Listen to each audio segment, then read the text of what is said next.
Welcome to Cardio Radio, a podcast of the Ohio Cardiovascular and Diabetes Health Collaborative, also known as Cardio.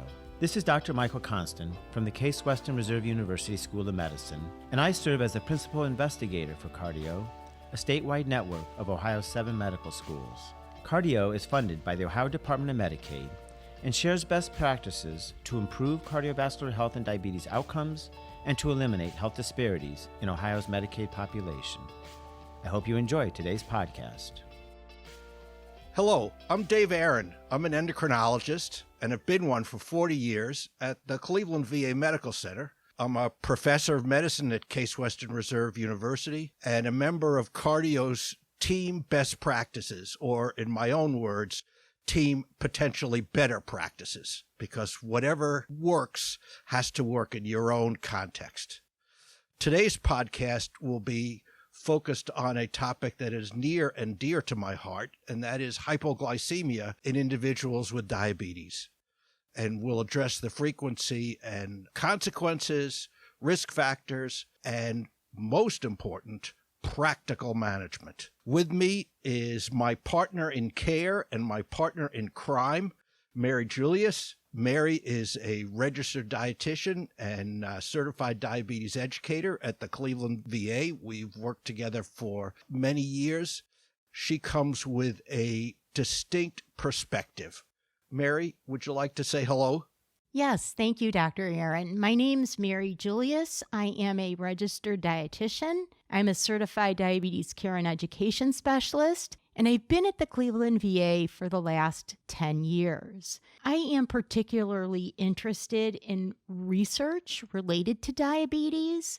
I have been a participant in the DCCT edict trial since 1982 because I was diagnosed with type 1 diabetes as a teenager. So I have been a very strong advocate always for individuals with the diagnosis of diabetes.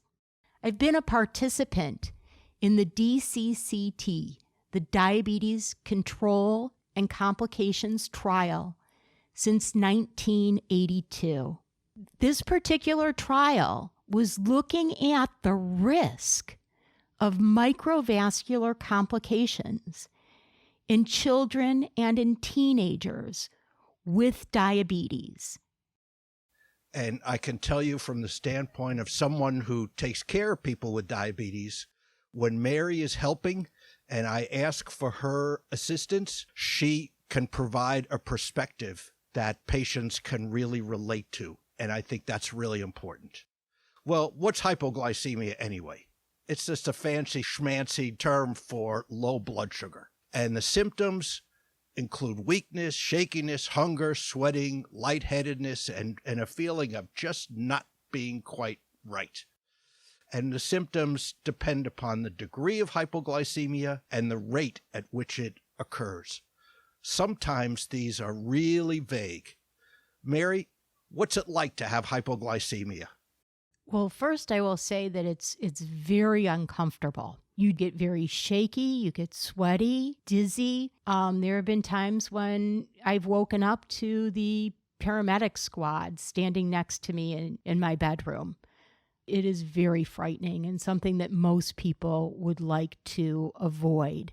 Within the DCCT, which is the Diabetes Control and Complication Trial, we were told that hypoglycemia is just to be expected and that it's part of good diabetes care. And I'm glad that we no longer see severe hypoglycemia as being just part of good diabetes care.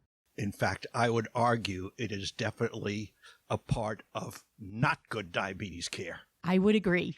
Unfortunately, hypoglycemia is very, very common. Far more common than it's usually recognized. At a big study in Kaiser Permanente, Northern California, 14,000 patients, at least one episode of hypoglycemia in the prior year in 11% of them. 11%, and that's severe. Unconsciousness requiring outside assistance. And of the patients who reported one of these, 8% had a documented ER visit or a hospitalization. It is common. Hypoglycemia from insulin and sulfonylureas is one of the most common reasons for an adverse drug event bringing a patient to a hospital. And it has real consequences. Coma, seizures. Some of my patients have died, I am sure, of hypoglycemia, and I've had a couple who've wrapped their cars around telephone poles when hypoglycemia developed during driving. And in our elderly population, we have to think about falls, which can result in hip fractures, which, particularly in the elderly, are not a good thing to have. It's also associated with dementia. Now, if you think about risk factors, hypoglycemia, in its simplest understanding, there are two and only two causes.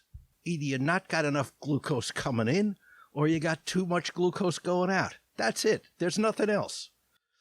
Now, as far as not enough coming in, well, glucose comes from two and only two places: outside you and inside you. So if you're not eating, you are at higher risk for glucose, and if you don't match your intake with your insulin, for example, you have a much higher risk of developing hypoglycemia. Glucose coming from the inside, its availability is to a large extent regulated by insulin.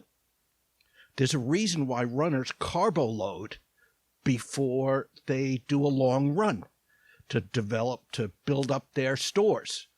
And if there's too much insulin, that keeps glucose from the liver to going into the bloodstream. On the outside, certainly glucose can go outside you when you urinate, but that usually happens only at a relatively high level, so that's not an issue. Instead, glucose goes into the cells, and that's regulated to a very large extent by insulin. So if you have too much insulin relative to the amount of glucose, you're going to have hypoglycemia. Obviously, there are certain drugs that are predisposed to hypoglycemia, insulin and sulfonylureas. Those are the classics.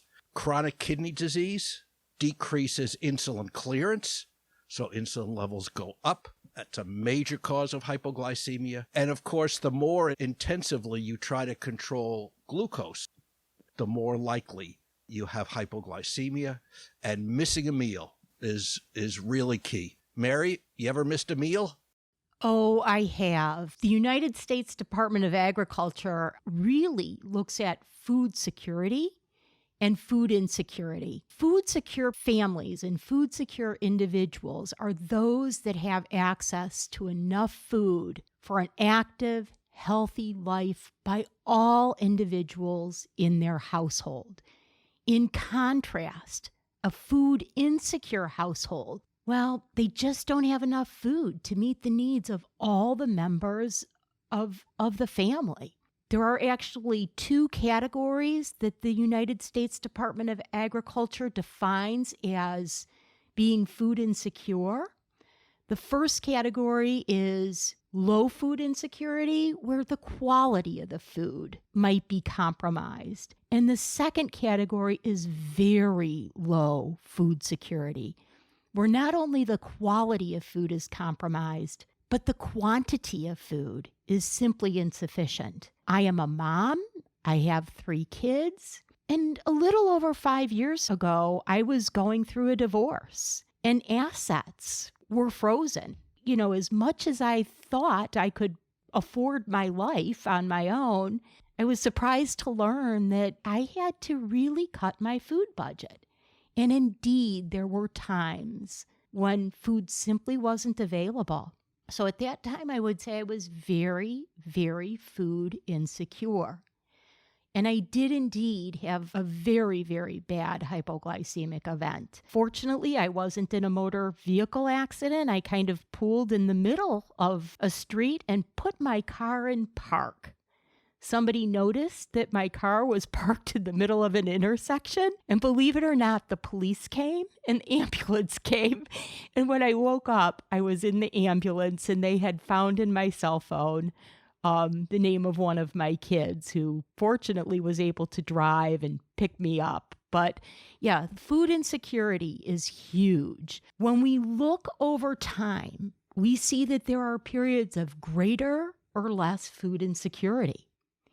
In 2018, an estimated 11% of Americans were food insecure. But the statistics in the year 2020, with COVID and many people losing their jobs, we saw on television lines of cars waiting to get groceries, to get food. The 2020 statistics said that 921 million people were food insecure. Now, Dave, how many of those do you think might have had diabetes? 10% of Americans have the diagnosis of diabetes. That's right. So 921 million individuals were food insecure during 2020. If you think about where the prevalence of diabetes is the highest, lower socioeconomic groups, certain racial and ethnic groups, those are the people who are also tend to be the most food insecure. And as long as we're thinking about groups of patients, there are other risk factors to think about. For example, those with cognitive impairment, people who can't manage their own medications well, are going to be at increased risk. And of course, age and comorbidities, not only chronic kidney disease, but other things. And finally, we have to think about what we as healthcare professionals do to our patients. We often want to keep people as close to normal glucose as it is possible to do safely. And I emphasize that word, safely. Sometimes it's not so safe to do intensive glycemic control, and we say those patients are potentially overtreated. Another reason to think about overtreatment is that the benefits of treatment have to outweigh the risks of treatment. So that if you have someone who is very old and is not going to live long enough to benefit from the clear reduction in microvascular complications such as diabetic kidney disease, retinopathy, neuropathy, if they're not going to live long enough to get it, then intensive glycemic control brings risks without benefits.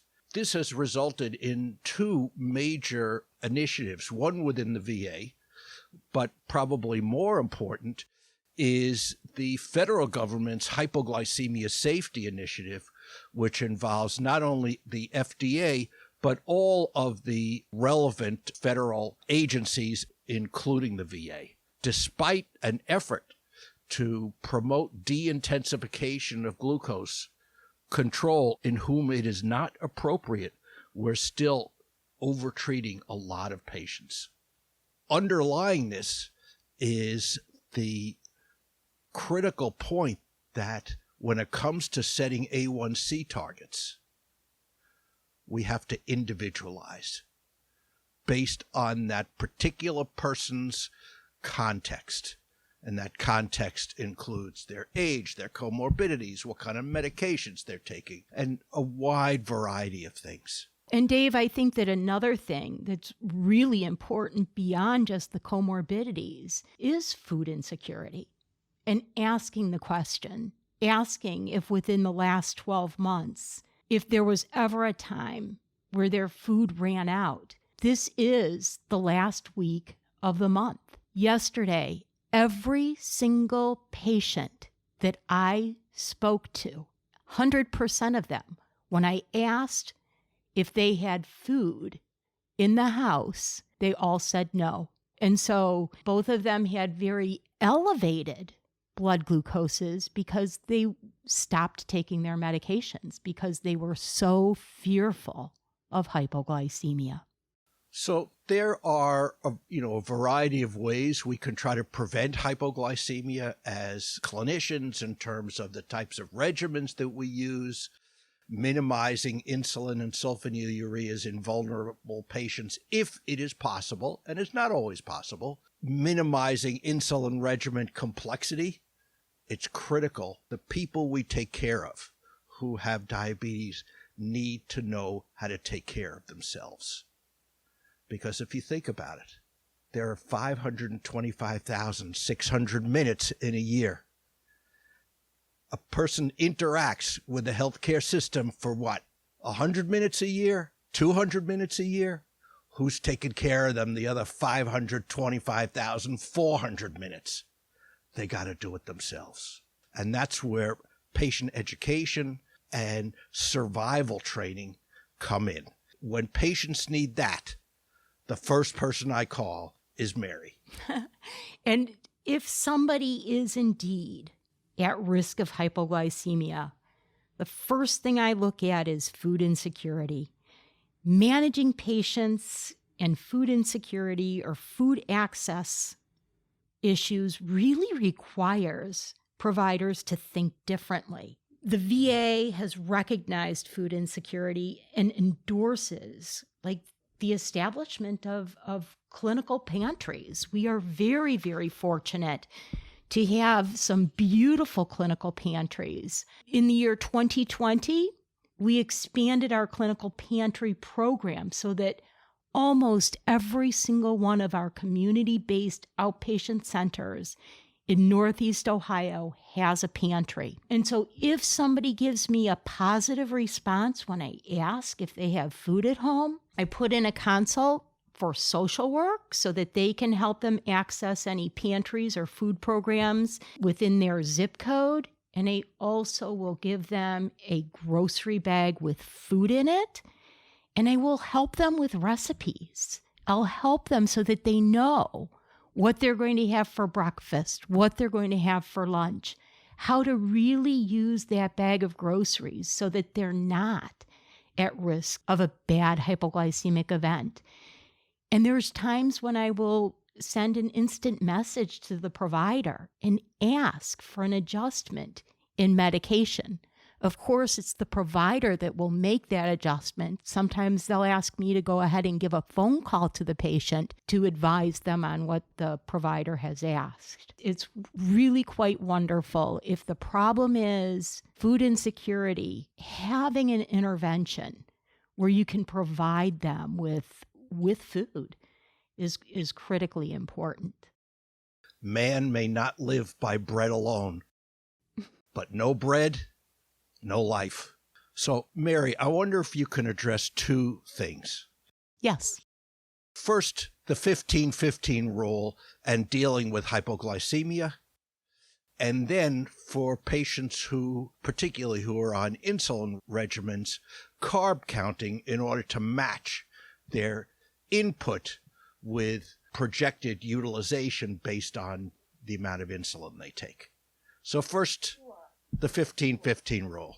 Sure. The 15-15 rule stands for 15 grams of carb and 15 minutes. So there are several levels of hypoglycemia. They're defined. Level 1 is a glucose less than 70. Level 2 is a glucose of 54 or less. And level 3 is really when somebody is cognitively altered or has lost consciousness. When somebody has a glucose between 55 to 70, we say eat 15 grams of carbohydrate. What is that? It's 4 ounces of juice. If somebody has kidney failure, we say apple juice. Otherwise, the juice that most people have is orange juice. But 4 ounces of any juice is 15 grams of carbohydrate. Glucose tablets, 3 to 4 glucose tablets. Not 1 glucose tablet, but 3 to 4 glucose tablets. Put the timer on. Wait 15 minutes and recheck your blood sugar. If you're not above 70, repeat. If you're below 54 and functional and you would double that amount of carbohydrate, instead of 15 grams, you'd have 30 grams. So 8 ounces of juice or 6 to 8 glucose tablets. Hard candies work as well. A lot of people enjoy eating chocolate, but chocolate has a lot of fat in it, so it doesn't bring the blood sugar up rapidly. Skittles. At Halloween, I will tell people buy the bags of Skittles if you can, kind of keep those scattered in various places in the event of a low blood sugar. One of those little packets of Skittles is going to be about 15 grams of carbohydrate. Let's say I'm on insulin and I'm feeling symptoms that seem to me like hypoglycemia, and I measure my blood sugar and it's 85. What should I do? So I would say wash your hands and recheck. Sometimes people with diabetes have more than just diabetes.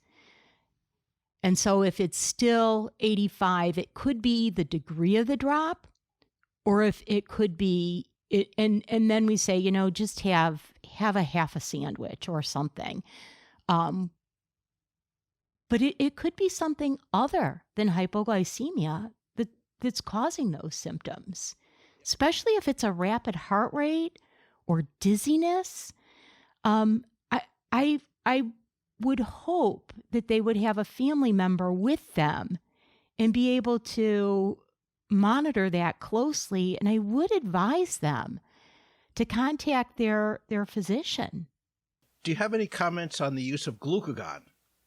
So if they are unconscious, if somebody has lost consciousness, they should always have glucagon in their home. And glucagon is an injectable. You must teach other people in the family where that glucagon is and how to inject the glucagon. Glucagon is rarely self-injected, but it can be. If somebody is really, really dizzy and they're intelligent enough to grab it, maybe their blood sugar is super low, but they're intelligent enough to know what's going on, they can self-inject it. Typically, though, you train a family member on how to use that glucagon and how to inject it. When you inject glucagon, make sure that the patient is lying on their side, because they may actually vomit when it's injected. There's also now a dry nasal spray called Baqsimi that's also available and just being used now. Let's switch to our last topic, and that is carb counting as a means to prevent hypoglycemia, particularly in people who are treated with insulin, usually multiple injections such as basal bolus. With insulin, I always say think of that basal, think of basement. It's that long-acting insulin. Some people will inject it once a day. Others, it might not give a full 24 hours of coverage with.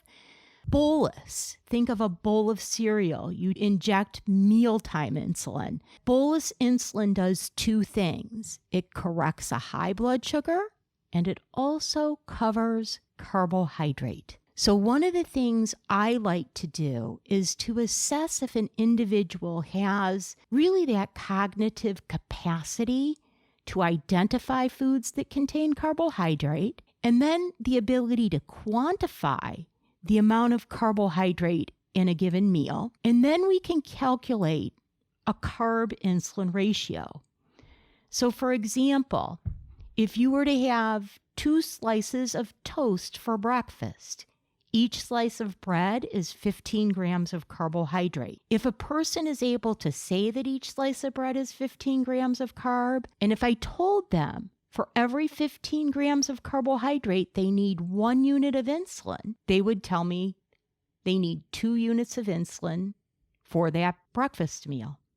Now, if you add a glass of milk, that's another 12 grams of carb. So they would increase their insulin dose to 3 units of insulin to cover the carbohydrate for their meal. So in individuals that may not have access to food, and I did have a gentleman, same scenario as mine, going through a divorce, had a beautiful home, didn't qualify for any assistance, but had no money. He would go to the various coffee shops and pick up crackers. And that's what he was subsiding off of, was just crackers. When I taught him a carb-insulin ratio, he was delighted. I met him after a severe hypoglycemic event, and one of his adult daughters found him passed out in his bathroom She called the squad. They transported him to the VA because he is a veteran. And he just was so gracious and so thankful that he could now adjust that mealtime insulin based on what he had available for his meal. So that carb insulin ratio is a very nice tool in somebody on multiple daily injections. Thank you very much, Mary. I think the fact that you got type 1 diabetes as a teenager, and here you are, I won't say exactly how many years later, but some years later, and you're doing great and doing wonderful things for your patients. There's a lot more to hypoglycemia that can be covered in 20 or 25 minutes, but at least we hope that this has given you a taste and that you enjoyed it. Thank you. And thank you again, Mary. Thank you very much. I think that nutrition counseling has always been important for patients with diabetes, and it can really be critical for those that are food insecure, especially during this COVID time. They may have difficulty just acquiring food. So working as a team, working with all the resources that are available. Thank you for inviting me again. I'd like to thank Mary Julius for joining me today, and a special thanks to you, our listeners, for tuning in to Cardio Radio. This concludes today's podcast. Be sure to visit cardio.org to learn more about the Ohio Cardiovascular and Diabetes Health Collaborative.